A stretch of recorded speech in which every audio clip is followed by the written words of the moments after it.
Paano ba gumawa ng sariling prompt gamit ang Dola? Madali lang yan, mag-install ka lang ng Dola sa Play Store. Libre lang yan, walang bayad. Tapos, ilagay mo yung gusto mong picture.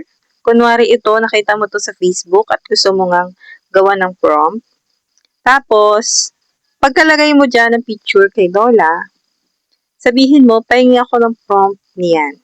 Tapos, isend mo na at wala pang 1 minuto, nandiyan na agad yung prompt na binigay ni Dola. So, ang gagawin mo lang, ikakopy mo lang yan, tapos pupunta ka na ngayon sa Google Chrome. Pagkapunta mo sa Google Chrome, i-search mo ang Gemini AI, tapos i-paste mo yung prompt na galing sa Dola at maglagay ka ng picture mo.